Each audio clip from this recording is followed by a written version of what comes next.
Hey guys, it's Ásdís. In this video, I want to talk a little bit about building good habits, how we can do that, and how we can actually make them stick. Because habits are incredibly powerful. And in essence, we are really just the summary of our habits. You know, it's all these little things that we do day in and day out that make up our lives and decide kind of what direction it takes and what kind of people we are. I'm pretty sure that you know just as well as me that the bad habits, they can feel impossible to break. And then at the same time, building a new good habit, it takes a lot of work and it can be super tough as well. But if we want to achieve our goals and move in the direction of our dreams, then building good habits to get there is absolute key. That's why I want to give you some tips that I have used both for myself and also I recommend those for my coaching clients when it comes to building up those habits to make sure that you can achieve your goals. Now I have a short workbook that you can get for free and the link to it is in the description. But let's dive in. Let's take a little closer look at how we can build good habits and make them stick.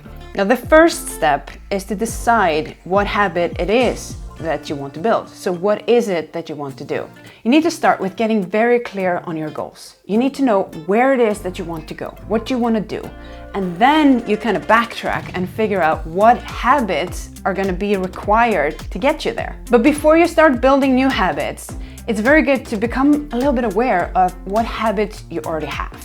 Because like I say, habits, it's these small things that happen automatically. And we have a lot of those that we're not even aware of.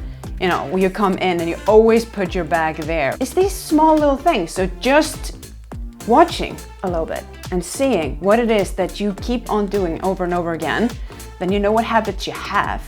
And that is very good to know before you start building more, because you can actually take advantage of this. Also, when you are aiming for a certain goal or you want to make a habit, keep in mind that you experience peak motivation right at the edge of your abilities. Now, what do I mean by that? It's basically if we are trying to achieve something that is way too easy for us, we get bored. We're not interested. It doesn't motivate us. It doesn't keep it exciting. But if it's way too hard and we know that we can't do it, then we give up because it feels out of reach.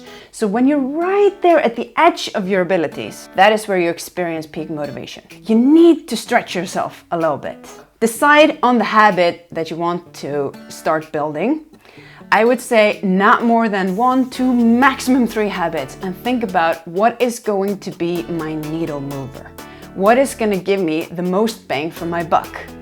Let's say that I want to get into habit to start taking a walk every day or packing my meals. Like, what is it that is going to make the greatest impact on your life? That's where you start. When you have decided what habit or habits you want to build, then you need to connect them to your identity. Now, what I mean by that is that you don't just try to do that habit. You are the person that does that habit. This is a very subtle difference or let's say change in perspective, but it has huge effects. Let's take me for an example. I don't try to exercise or move every day. I am a health conscious person that likes to take care of her body and challenge it. Now, in order for me to keep that identity, then I need to exercise and do that regularly. I need to do it every day. We as humans, we get very fixed on our identities and we go to lengths to protect them. So if you connect your habit to your identity, then you're way more likely to actually follow it through and do it on a regular basis. When you have done that, you need to tell yourself with conviction every day that you are this kind of person. And you can also tell others and put a little extra pressure on yourself. But of course, when you say, I am a health conscious person, I like to take care of myself, then you need to act accordingly. And then you need to take steps and you need to do those little habits to actually be that person. See what I did there? It's super powerful, I promise. When you're trying to connect it to your identity, you can also think, what kind of a person would do this? Like, what kind of a person has this habit? Or better yet, think about the person that has already achieved your goal. whatever it is that you want to do. Those people that have already done it, what would they do? What kind of people are they? And then use that to make your identity. Now the third step, once you've chosen that habit, you've connected it to your identity, then you need to commit to doing it for a certain amount of time and with certain intervals. Let's say every day for 2 weeks or every week for a month. It's really important that you commit to it and then you go in with this mindset that you are going to do it. And how long you decide to do it, that's completely up to you. Whatever you are comfortable with committing to.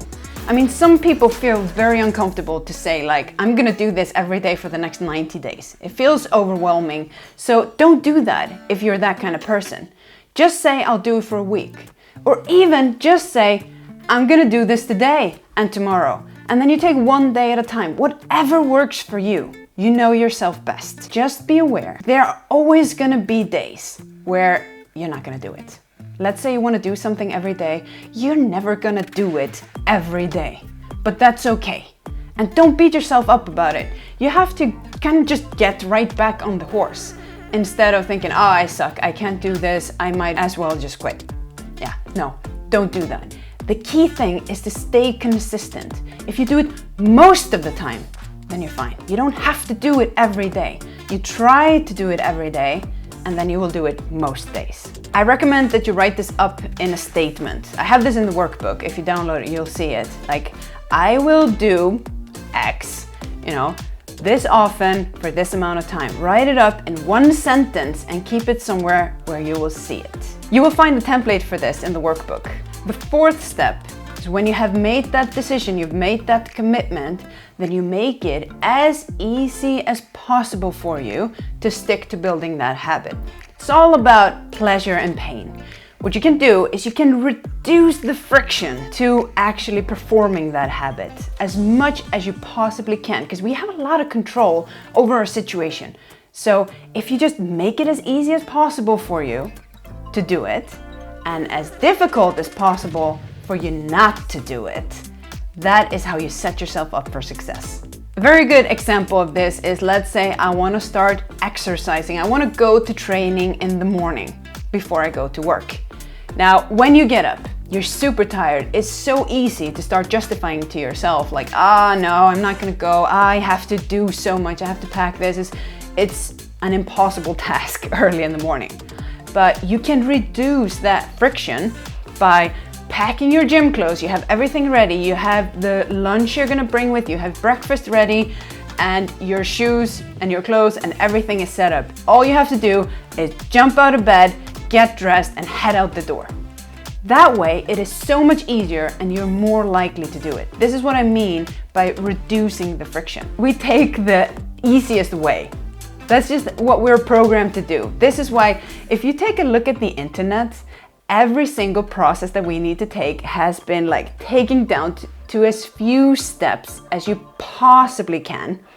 And with every extra step that we need to do, more people drop off. This is just our nature. If you find it difficult to get going, and it still is, like it's overwhelming, you can take your habit down to the first step. When you are starting to get going, like let's keep on with that example of going to training in the morning. Instead of thinking like, oh, I gotta, get up, I need to drive there, I need to do everything. That can feel a little overwhelming in the morning. But the most difficult part is the first step. Then once we have gotten going, the ball kind of rolls by itself. So as long as you get started, you take that first step, then the rest is gonna come more easily. So instead of focusing on the whole process, just focus on the first step and narrow it down to something that will not take you more than 1 or 2 minutes. So in that case, it would just be get up and get dressed. That's it. When you have your training clothes on in the morning, you're not gonna go get back to bed and you're not gonna just change again and put your work clothes on. No, if you have your training clothes on, you're already going and you will keep going. You can also master that decisive moment. The trick that I use for myself when I sit there and I'm like justifying to myself and I'm like, I'm gonna sit here for a little bit longer. A rule that I've made up is the 1, 2, 3, go. Whenever I'm having trouble getting going, I just say to myself, 1, 2, 3, go. As soon as I say the go, I have to get up and I have to go. Just get creative. Just play around with it. Figure out what works for you. Here are just some examples, but you're gonna have to adjust them to your particular situation. At this point, you have decided how often, for how long you're gonna do it. You've reduced the friction. Now is the time to decide when, where, and how you're gonna do it. Because it's easy to just say, let's say I'm gonna write a gratitude journal every day. This plan is a little vague, so you need to be more specific to make sure that you can follow through. Instead of just saying, I'm gonna write a gratitude journal every day, I will say, I'm going to write my gratitude journal in the morning at 9 o'clock in my office. And then I have a plan. And in the beginning, it can be hard to remember. You might need to set an alarm or something to remind you of it. The things that we do every now and then, that's the things that we need to remember. But the things that we do all of the time, those come automatically. And that is exactly what we're trying to do. But in the beginning, we need to work on it actively. So you need to plan it, set a reminder, put it in your calendar, but decide exactly when, where, and how you're going to do it. Again, there is a little cheat sheet in the workbook where you can write down, I will do this at this time in this location. Write that down, and then you have the detailed plan. If you have a hard time remembering it, just set an alarm. Now the sixth step is a little related to this. You can also, instead of deciding you're gonna do it at a certain time, you can take advantage of the habits that you already have. This is called habit stacking. The way that we do that is that you connect a habit that you're trying to build to another habit that you already have. Let's say after my breakfast, I always sit down and I have my coffee. This is something that I always do. This is a habit. I don't have to think about it, I do it automatically. So for me, it was very convenient to write my gratitude journal while I was having my coffee. And after a few days, I made a connection between those two. So whenever I sat down with my cup of coffee, I remembered to write my gratitude journal. So I didn't forget it anymore. This is a great way to build a new habit and connect it to something that you're already doing. It makes it so much easier to do. You can do it before or after or however you want it. You can even use it as a reward. Find some habit or something that you do regularly that you enjoy. You can maybe say, I will have to do this new habit, whatever it is, before I get to do the other thing. It's gonna be super simple. It's gonna make it so much easier to stick to it. Now, the last advice that I have for you is decide how you're going to handle the challenges that life is gonna throw at you. Because like we all know, life is what happens when we're busy making other plans. You might make this perfect plan and then something happens. How are you going to adjust? What are you gonna do then? I mean, yeah, I have the habit of writing my gratitude journal every morning when I have my morning coffee. When I'm traveling, I'm not at home in my office sitting and having my morning coffee. That doesn't mean that I'll just throw my habit out the window. So you also need to look at these challenges that might come up. What could come up or could change that is going to mess with your habit, and then decide how you're gonna tackle it. Basically, if insert blank, then I will, whatever. So this is another cheat sheet in the free workbook. And definitely take advantage of this because life will throw curveballs at you and you have to be able to dodge them. That was my advice on how to build good habits and stick to them. If you want to read more about this or you want to take a look at this, like I said, I have some resources. You can see the links in the description. I also really recommend reading the book Atomic Habits. That is an excellent book on this topic. Just remember, when you're building habit, don't let perfect get in the way of good. Don't get discouraged just because you don't do whatever you set out to do one day or a few days even. Just keep going. It doesn't matter if it's not perfect. It doesn't have to be perfect.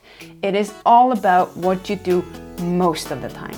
I truly hope that you get some value from this, and I encourage you to try this out. Like I said, I have some resources. Please go ahead and check them out. Now, if you want more help from me, I do offer one-on-one coaching. Thank you so much for watching and see you again next time.